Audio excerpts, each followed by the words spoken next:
Estamos de volta. Hoje o Melhor e Mais Justo discute o jogo político ao redor do projeto de lei da terceirização. Participam desse debate Jorge Luiz Souto Maior, jurista e professor livre-docente de Direito do Trabalho Brasileiro na Universidade de São Paulo, na Escola do Largo de São Francisco. E Clemente Gans Lúcio, sociólogo e diretor técnico do Departamento Intersindical de Estatística e Estudos Socioeconômicos, o DIESE. A gente terminou o primeiro bloco com o Jorge dizendo, olha, eu queria continuar falando dessa questão sindical e contar uma historinha. Então, Jorge, manda bala. Eu queria primeiro pensar uma questão na fala do Clemente, que foi quando ele disse assim, uma empresa contrata outra e fala, eu quero três jornalistas. E a expressão três, eu quero três, não importa o nome, não importa a pessoa, eu quero um número. E na verdade o que se quer é assim, eu não quero, qual a mensagem? Não quero me relacionar com esta pessoa do ponto de vista pessoal, eu não quero ter uma relação com pessoas.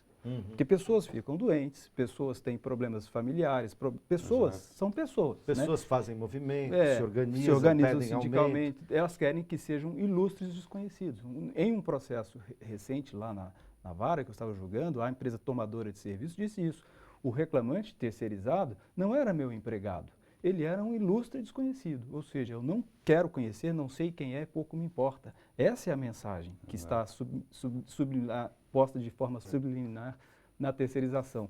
Embora, claro, não vá se dizer isso expressamente, está sempre se dizendo que é uma coisa boa para os trabalhadores. E trabalhadores, né, pessoas, trabalhadores, se organizam do ponto de vista sindical, coletivamente, e lutam por melhores condições de trabalho.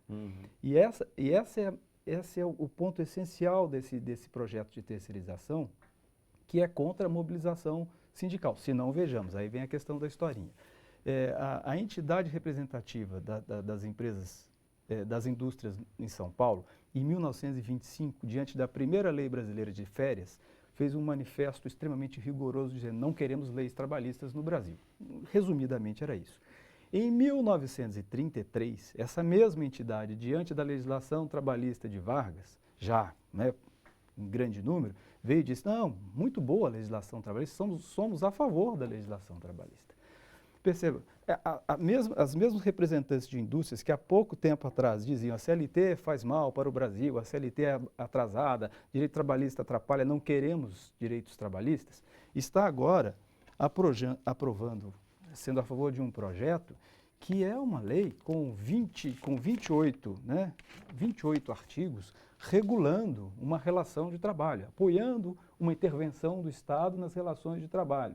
A mesma entidade dizendo, e para esses trabalhadores terão todos os direitos da CLT garantidos. Perceba como que é a mesma mudança que ocorreu lá, ocorreu aqui. E o que aconteceu de identidade naquele momento e que tem de identidade nesse momento? Vargas segurou o movimento sindical. Né?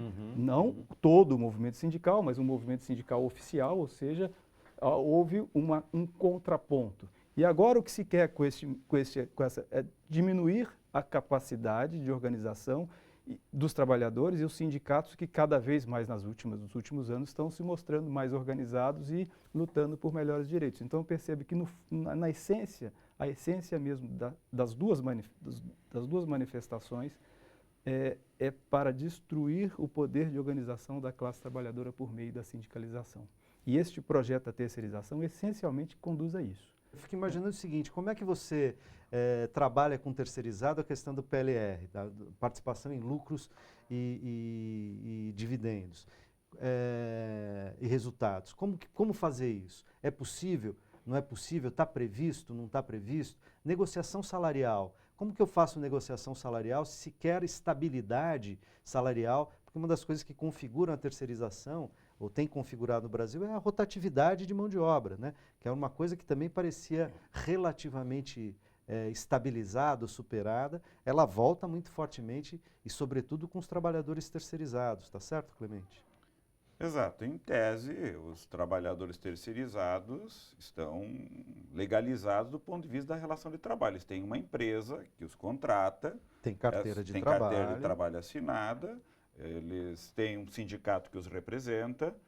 Entretanto, esta forma de organização que transfere atividades da empresa contratante, do setor metalúrgico, para uma empresa prestadora de serviço, portanto, que não é mais do setor metalúrgico, mas é do setor de serviços, muitas vezes fazendo atividade do setor metalúrgico, que é a jogada para driblar o processo de regulação. Nós acreditamos que, em uma sociedade capitalista, a tarefa do sindicato é disputar regulação. E é evidente, como o Jorge falou, os empresários também não querem a regulação quando eles têm capacidade de impor as regras. Mas quando as regras os afetam e cria alguma diversidade, a regulação é para lhes dar o direito de fazer o que eles bem entendem, que é o que está acontecendo no caso da terceirização. A nossa atuação foi no sentido de, não aceitando, mas admitindo que nesta condição concreta do país, a terceirização é uma prática regular, nós queremos colocar limites.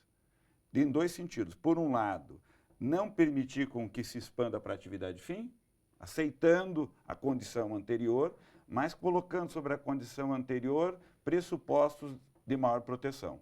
Seja de proteção sindical, direito à informação prévia, direito a acesso aos trabalhadores, de enquadramento das empresas. As empresas não podem mais plantar abacaxi, fazer prestação de serviço jurídico e produzir serviço de consultoria de jornalismo. Hoje pode tudo. Tudo de maneira muito especializada. Numa única empresa, única especializada. Hoje não, pela proposta, ou ela faz uma ou outra coisa. Ao ela fazer aquela determinada coisa, ela é uma empresa que presta serviço em manutenção de navio, portanto, ela vai ter que ter um enquadramento econômico no setor correspondente, seguindo a legislação daquele setor. Isso permitiria com que esta empresa também fosse classificada do ponto de vista profissional no mesmo setor da empresa principal. Tudo Portanto, isso fazendo parte do mesmo sindicato da empresa principal. E a empresa contratante é responsável solidária por tudo aquilo que a empresa contratada não cumprir de direito. Portanto, ela responde diretamente.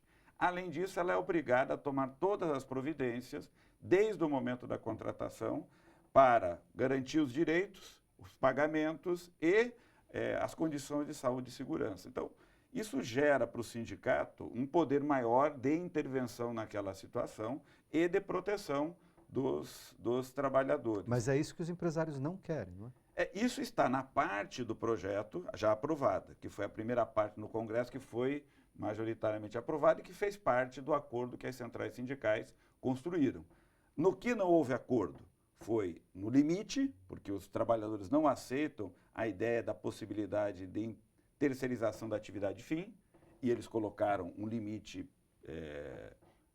não há limite, pelo projeto aprovado pode-se terceirizar qualquer atividade, há uma divergência básica, portanto os trabalhadores não concordam com essa possibilidade, e esta possibilidade aprovada faz com que os direitos que foram colocados na legislação virem pó, porque o que nós estamos querendo é uma legislação que coíba a expansão dos 12 milhões, pelo contrário, que diminua, progressivamente diminua, e aqueles que fizerem parte de relações de terceirização tenham a mesma condição de proteção que os trabalhadores da empresa principal. É importante saber que no Brasil, neste momento, já existem milhões de trabalhadores terceirizados em atividade fim.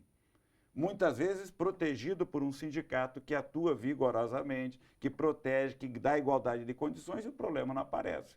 Porque sendo da empresa contratante ou da contratada, eles têm os mesmos direitos ou direitos similares. Aonde que o problema aparece gravemente, que chega na justiça? É onde essa desigualdade é praticada como forma de reduzir custo. E aí o problema aparece. O que nós estamos dizendo é, nós queremos limitar claramente que se as empresas estabelecem relação, não o façam para precarizar condições de trabalho Agora, e salário. Um detalhe desse ponto de Só que eu vista. preciso registrar uma coisa muito importante, porque do ponto de vista teórico e prático também, mas assim, de uma discordância quanto a essa posição, né? Eu sei que é a posição dos sindicatos, mas do ponto de vista, meu ponto de vista, é de que a terceirização é algo, do ponto de vista incurável, por qualquer marco regulatório, qualquer terceirização.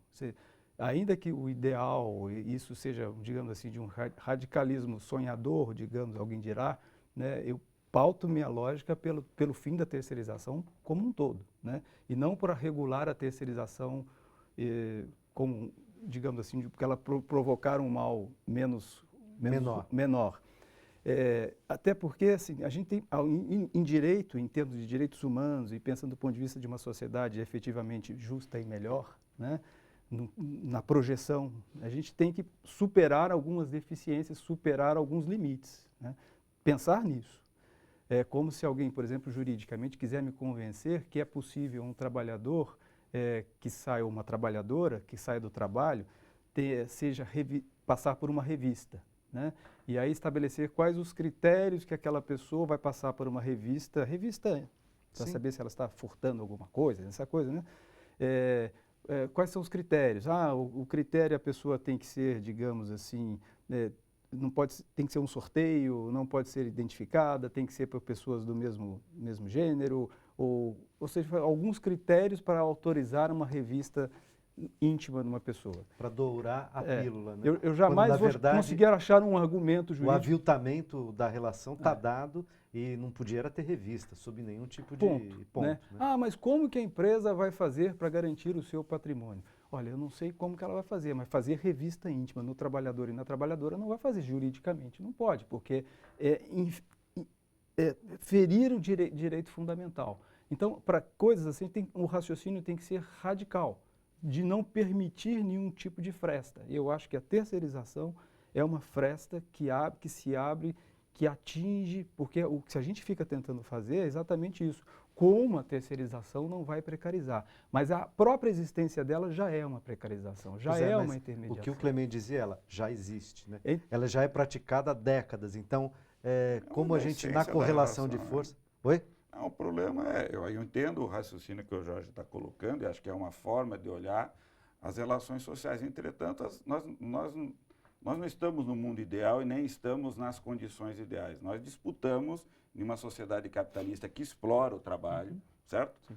Quando a justiça julga, ela não acaba com a exploração do trabalho. Quando o sindicato intervém, ele não acaba com a exploração do trabalho, infelizmente. Então, nós acho que temos um acordo e nós gostaríamos que essa sociedade fosse justa, igualitária, fraterna, produzisse relações que permitissem as pessoas viverem bem. Mas não é este o mundo real. E o que o sindicato faz, intervindo sobre situações que ele não gostaria, bom, se você perguntar para o sindicato, você gostaria de acabar com a terceirização? Provavelmente sim. Gostaria que acabasse com a terceirização, caracterizada como essa relação que produz desigualdades. Como gostaria de acabar com a relação que produz exploração. Gostaríamos que o produto do nosso trabalho fosse igualmente distribuído. Nessa sociedade concreta não é assim.